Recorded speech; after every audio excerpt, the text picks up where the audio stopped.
لامکان میں بلایا خدا نے تجھے، لامکان میں بلایا خدا نے تجھے، عرش و کرسی سے بھی تو ورا ہو گیا، عرش و کرسی سے بھی تو ورا ہو گیا۔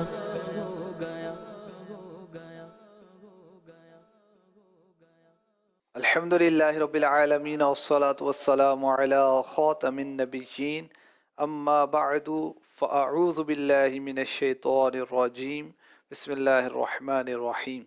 الصلاة والسلام علیک یا رسول اللہ وعلی آلک واصحابک یا حبیب اللہ، الصلاة والسلام علیک یا نبی اللہ وعلی آلک واصحابک یا نور اللہ۔ صلو علی واجتہدوا فی الدعاء وقولوا اللہم صلی علی محمد وعلی آل محمد۔ فرمان آخری نبی صلی اللہ علیہ وسلم، مجھ پر درود پاک بھیجو اور دعا میں خوب کوشش کرو اور کہو اللہم صلی علی محمد وعلی آل محمد، صلو علی الحبیب صلی اللہ تعالی علی محمد۔ مدنی چینل کے ناظرین، پروگرام حرم سے لامکان تک لیے ایک بار پھر حاضر ہیں۔ یاد رہے کہ معراج کو 3 حصوں میں تقسیم کیا گیا ہے، فرش سے فرش تک، فرش سے عرش تک اور عرش سے لامکان تک۔ فرش سے فرش یعنی بیت الحرام سے بیت المقدس تک، یہ حصہ قرآن سے ثابت ہے، اس کا انکار کرنا کفر ہے۔ فرش سے عرش تک یعنی پیارے آقا علیہ الصلوۃ والسلام کا آسمانوں کی سیر کرنا، منازل قرب حاصل کرنا، یہ احادیث صحیحہ معتمدہ اور مشہورہ سے ثابت ہے، اس کا انکار کرنے والا گمراہ ہے۔ اور جو تیسرا حصہ ہے عرش سے اوپر، سر کی آنکھوں سے اللہ پاک کا دیدار کرنا، یہ حصہ بھی احادیث مبارکہ سے ثابت ہے، اس کا انکار کرنے والا خطا کار ہے۔ اللہ کریم ہمیں درست عقائد اسلامیہ اپنانے کی توفیق عطا فرمائے۔ ہمارے اس پروگرام میں واقعہ معراج کو قرآن سے بیان کرنے کی ہم سعادت حاصل کر رہے ہیں۔ قرآن پاک میں جا بجا واقعہ معراج کو بیان کیا گیا، تو مختلف آیات کی روشنی میں ہم واقعہ معراج کو سننے کی، سمجھنے کی کوشش کر رہے ہیں۔ بڑھتے ہیں نگران پاکستان مشاورت حاجی شاہد اتاری کی جانب اور ان سے واقعہ معراج کی مزید وضاحت سنتے ہیں۔ ہمارے ساتھ نعت خواہ اسلامی بھائی بھی ہیں، انشاءاللہ الکریم ان سے پیارے پیارے کلام بھی سنیں گے۔ جی حضور، پہلے ہم نے پروگرام میں سبحان جو سورہ بنی اسرائیل کا پہلا لفظ ہے اس پر کافی آپ نے وضاحت کی، کچھ وظیفے بھی بیان فرمائے، تو آج اس آیت مبارکہ کے کس جز کو بیان کیا جائے گا؟ بسم اللہ الرحمن الرحیم۔ اسرا بعبدہ، ان دونوں کو بیان کرنے کی کوشش کرتے ہیں۔ سورہ بنی اسرائیل کا ایک نام اسرا ہے اور ایک نام ہے سورہ سبحان، اور اس میں یہ بیان کیا گیا کہ تاجدار رسالت صلی اللہ علیہ وسلم رات کے مختصر حصے میں مکہ مکرمہ سے بیت المقدس تشریف لے گئے اللہ کے حکم سے۔ سبحان الذي أسرى بعبده ليلا من المسجد الحرام إلى المسجد الأقصى الذي باركنا حوله لنريه من آياتنا إنه هو السميع البصير۔ پاک ہے وہ ذات جس نے اپنے خاص بندے کو رات کے کچھ حصے میں مسجد حرام سے مسجد اقصیٰ تک سیر کرائے، جس کے ارد گرد ہم نے برکتیں رکھی ہیں تاکہ ہم اسے اپنی عظیم نشانیاں دکھائیں، بے شک وہی سننے والا دیکھنے والا ہے۔ اللہ تبارک و تعالی ہر عجز سے، ہر عیب سے پاک ہے، اور چونکہ آگے بہت عظیم الشان واقعہ بیان ہو رہا ہے اس لیے اس کو سبحان سے شروع کیا۔ الذی اسری بعبدہ، جس نے اپنے خاص بندے کو راتوں رات سیر کروائی۔ اللہ اکبر۔ اسرا کے کیا معنی ہیں؟ رات کو کسی کو بیداری میں لے جانا۔ اگر کوئی خواب میں کسی کو کوئی لے جائے تو لغت عرب میں اس کو اسرا نہیں کہیں گے۔ اچھا، اور پھر اس میں یہ بھی اسرا جو ارشاد فرمایا رب کائنات نے، اس سے علماء نے ہمیں بتایا کہ یہ جو معراج ہے یہ منامی نہیں ہے، خواب والی میں نہیں ہے، سوتے میں نہیں ہے، بلکہ بیداری میں ہے۔ اور علامہ قرطبی رحمۃ اللہ تعالی علیہ فرماتے ہیں سبحان الذی اسری بعبدہ، میں اس بات کا رد ہے کہ یہ سیر نیند کی حالت میں ہوئی، کیونکہ جو سیر نیند کی حالت میں کی جائے اسے اسرا سے تعبیر نہیں کیا جاتا۔ قرآن کریم میں اللہ پاک نے حضرت موسیٰ علیہ السلام کے بارے میں فرمایا وَلَمَّا جَاءَ مُوسَىٰ، اور جب موسیٰ ہمارے وعدے پر حاضر ہوا۔ ابراہیم علیہ السلام کے بارے میں کہا وَقَالَ إِنِّي ذَاهِبٌ إِلَىٰ رَبِّي، اور کہا میں اپنے رب کی طرف جانے والا ہوں، اب وہ مجھے راہ دکھائے گا۔ اور جب موسیٰ علیہ السلام کی کیا بات ہو رہی ہے، ہمارے وعدے پر حاضر ہوا اور ابراہیم علیہ السلام کیا کہہ رہے ہیں، اور کہا میں اپنے رب کی طرف جانے والا ہوں، اب وہ مجھے راہ دکھائے گا۔ اور حبیب پاک کی سیر کا بیان کس طرح ہوا، سبحان الذی اسری بعبدہ، پاک ہے وہ ذات جو اپنے بندہ خاص کو راتوں رات سیر کے لیے لے گئی۔ موسیٰ علیہ السلام خود آئے، ابراہیم علیہ السلام خود گئے، اور مصطفیٰ کریم صلی اللہ علیہ وسلم کو ان کا رب لے جانے والا۔ اور اعلیٰ حضرت نے اس کو کمپیئر کیا، تقابل کیا، اور کیا کہا، عرش ایمن نہ انی ذاہب میں مہمانی ہے، نہ لطف ادن یا احمد نصیب لن ترانی ہے۔ سبحان اللہ۔ جو معراج مصطفیٰ ہے یہ انبیاء کی معراج سے افضل و اعلیٰ ہے۔ دیکھیں، نہ لطف ادنو یا احمد، شب معراج اللہ پاک کے محبوب جب حاضر ہوئے تو آواز آ رہی تھی ادنو یا احمد، ادنو یا محمد، ادنو یا خیر البریہ، اے جہاں میں سب سے اچھے میرے قریب ہو، اے احمد قریب ہو، اے احمد اے محمد قریب ہو۔ اور لن ترانی، حضرت موسیٰ علیہ السلام کو کہا کہ تم نہیں دیکھ سکتے۔ تو میرے آقا علیہ الصلوۃ والسلام کو اللہ تعالیٰ نے کیسا مقام و مرتبہ عطا فرمایا۔ اچھا، یہاں اسرا جو ہے اس میں علماء نے یہ بیان کیا کہ یہ سفر نہیں ہے، جرنی نہیں ہے، بلکہ وزٹ، سیر ہے۔ اللہ اکبر۔ کیونکہ بازو کا سفر آدمی مجبوراً بھی کرتا ہے، مشکل میں بھی کرتا ہے، لیکن سیر خوشی سے کی جاتی ہے۔ اچھا، سفر میں ضروری نہیں کہ ہر چیز دیکھے آدمی، شوں کر کے گزر جاتا ہے بھائی آگے، مگر جب وزٹ کرتا ہے، سیر کرتا ہے، تو معائنہ کرتا ہے، آبزرویشن کرتا ہے، ہر چیز کو کلوزلی دیکھتا ہے۔ تو سفر معراج میں میرے آقا علیہ الصلوۃ والسلام نے مسجد اقصیٰ کو دیکھا، آسمانوں کو دیکھا، سدرۃ المنتہا کو دیکھا، عرش کو دیکھا، اور لا مقام میں جا کر اپنے رب کو دیکھا، اور ٹکٹکی باندھ کر دیکھا۔ تو یہ لفظ اسرا سے پتہ چلا جی کہ اسرا جو ہے یہ سیر کو کہا جاتا ہے، اور آپ نے جیسے بیان فرمایا کہ یہ بیداری کی سیر کو کہا جاتا ہے۔ پیارے آقا علیہ الصلوۃ والسلام کو 34 ٹائمز معراج کروائی گئی، جی لیکن 33 مرتبہ جو ہے وہ خواب میں معراج ہوئی، اور یہ جو معراج جس کا اس آیت میں بیان ہے یہ بیداری میں ہوئی اور جسم کے ساتھ ہوئی، اور آپ نے اپنے سر کی آنکھوں سے اللہ پاک کا دیدار کیا۔ سبحان اللہ۔ سبحان اللہ۔ اور کیا کسی نے کہا فرق طالب و مطلوب میں کیا؟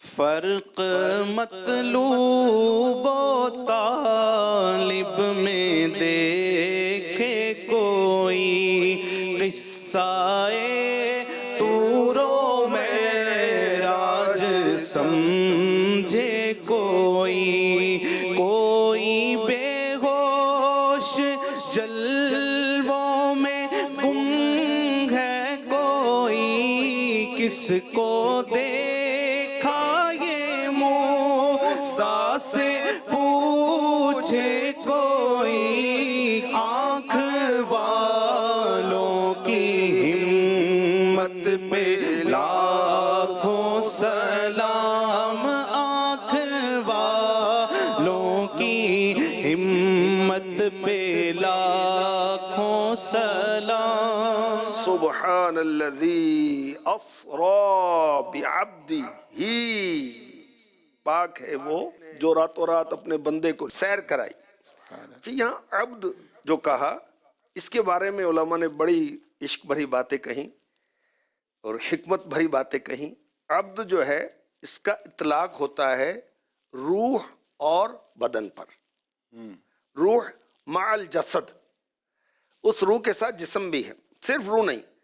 تو اللہ پاک نے عبد فرما کر یہ بیان کر دیا کہ معراج جاگتے ہوئے ہوئی ہے، سوتے ہوئے نہیں ہوئی. علامہ قرطبی رحمۃ اللہ تعالی علیہ فرماتے ہیں اگر معراج نیند کی حالت میں ہوتی تو رب کائنات بھی عبد ہی کے بجائے بھی روحی عبد ہی فرماتا. تو یہاں عبد جو ہے اس کے معنی روح اور جسم کے ہیں. تو یہ معراج جو تھی یہ منامی خوابی نہیں تھی بلکہ جاگتے میں تھی. حضرت عیسیٰ علیہ السلام آسمان پر اٹھائے گئے تو عیسائی کرسچن گمراہ ہو گئے اور استغفر اللہ انہوں نے خدا کہنا شروع کر دیا حضرت عیسیٰ علیہ السلام کو. معراج میں ہمارے آقا صلی اللہ علیہ وسلم آسمانوں سے بھی بلند ہو گئے. تو اللہ پاک نے اپنے محبوب کو عبد کہا کہ کہیں مسلمان اس کمال کی وجہ سے گمراہ نہ ہو جائے.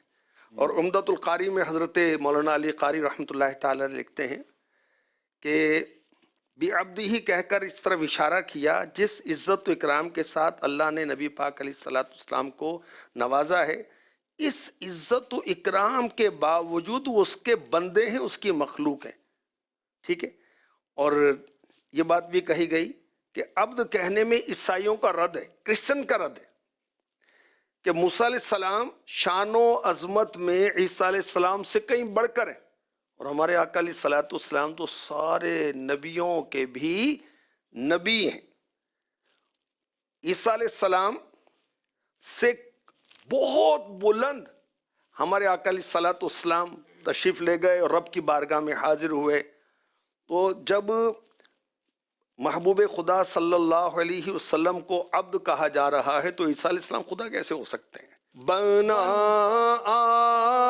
آسمان منزل ابن مریم گئے لامکان تاجدار مدینہ.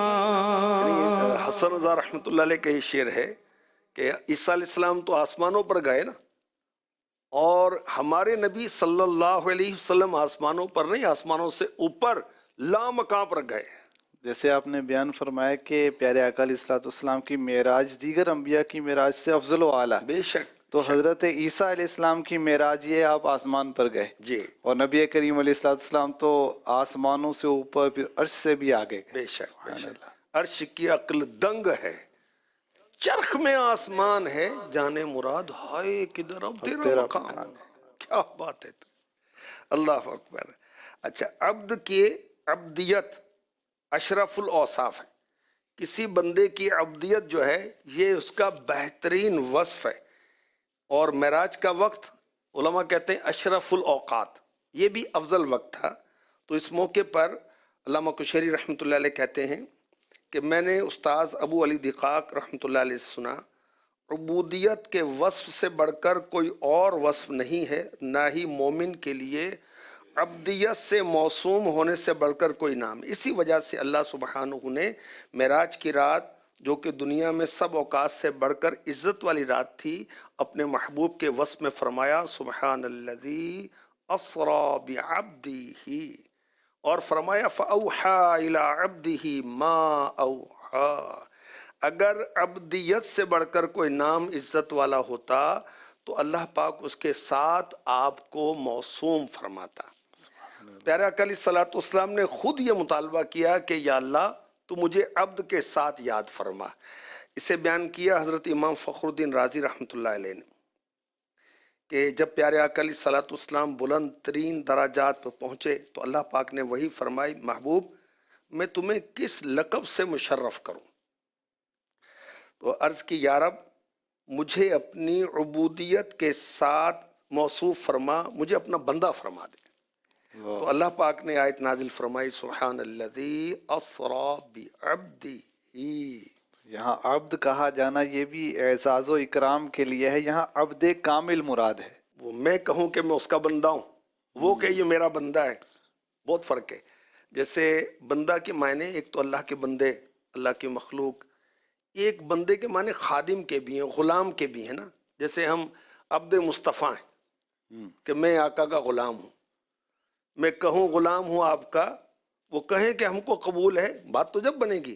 اور اعلیٰ حضرت نے کیا کہا؟ میں تو کہا ہی چاہوں بندہ ہوں شاہ کا. میں تو کہا ہی چاہوں کہ بندہ ہوں شاہ کا، میں تو کہا ہی چاہوں کہ بندہ ہوں شاہ کا، پر لطف جب ہے کہہ دے اگر وہ جناب ہوں، پر لطف جب ہے کہہ دے اگر وہ جناب ہوں.